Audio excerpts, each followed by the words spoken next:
The Newsline.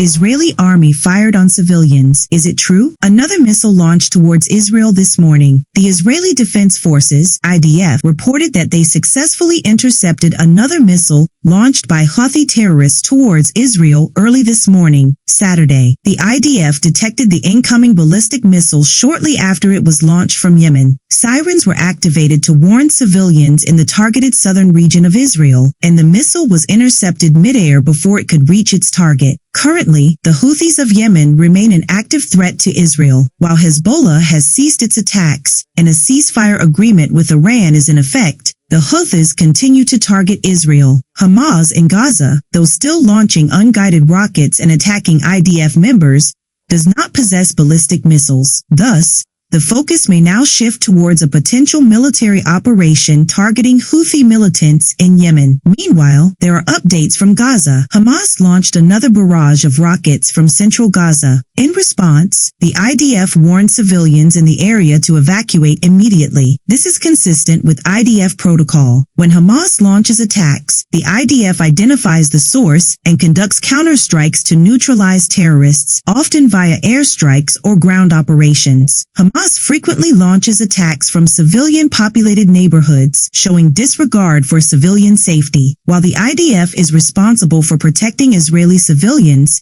its counterattacks often impact civilians in Gaza, many of whom are unable to escape. But this is no accident. Hamas not only embeds its fighters and weapons in schools, hospitals, and residential areas, but also intentionally prevents civilians from evacuating. This calculated cruelty ensures maximum civilian suffering, which Hamas then exploits for propaganda. By using their own people as human shields and blocking their path to safety, Hamas bears direct responsibility for the tragic consequences of the conflict. Now, the civilian population in Gaza bears a responsibility to challenge Hamas for endangering their safety. However, past civilian uprisings have been violently suppressed by Hamas. Pro-Hamas media and outlets directly controlled by the group often accuse the IDF of genocide, but the true violators of Palestinian rights are often Hamas themselves, who portray themselves as liberators. In other news, the IDF Chief of Staff, Lieutenant General Eyal Zamir, issued a statement after touring Gaza with top military officials. He stated that the IDF is close to achieving Israel's military objectives in Gaza. Following the 12-day conflict with Iran, the IDF has shifted its focus back to Gaza. With Iran, Hamas's biggest backer, now significantly weakened, there's a growing chance that Hamas may surrender,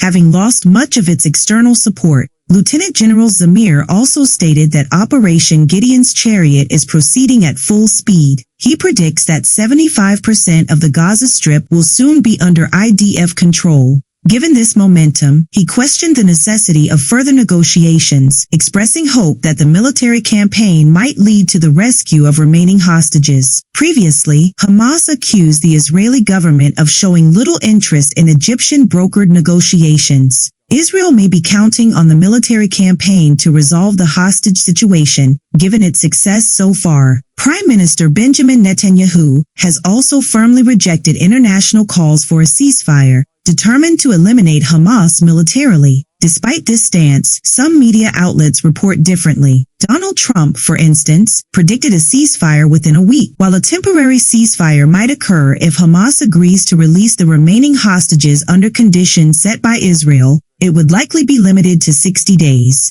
Israel has not agreed to permanently halt its military campaign unless Hamas surrenders and its leaders leave Gaza. Now, some viewers have questioned why we haven't reported on alleged IDF atrocities, including the recent claim that IDF soldiers opened fire on 70 civilians waiting for food rations. As always, we verify reports before publishing. The IDF has denied this incident. Both Lieutenant General Zamir and Prime Minister Netanyahu dismissed the allegation as baseless and insulting to what they describe as one of the most humanitarian armies in the world. There are also multiple militant groups operating in Gaza besides Hamas. For example, yesterday there was a firefight between Hamas fighters and an armed group loyal to an elite Palestinian family inside a hospital. In this incident, Hamas has also used ambulances to carry out drive-by attacks which sparked the fight. Such tactics are common, and the group often blames the IDF for violence they themselves instigate. For an accurate picture, we recommend checking with the Gaza Humanitarian Foundation, GHF,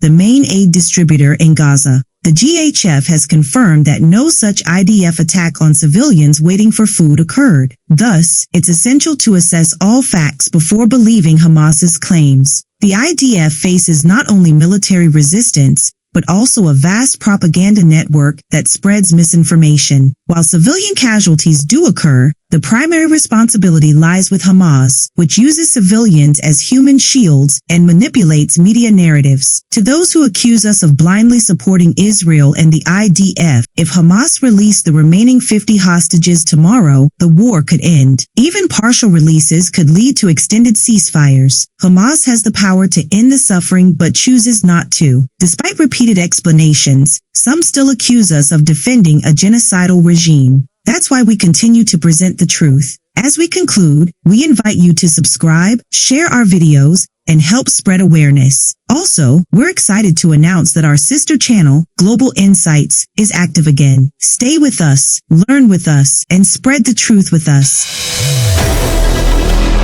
Subscribe us for more details.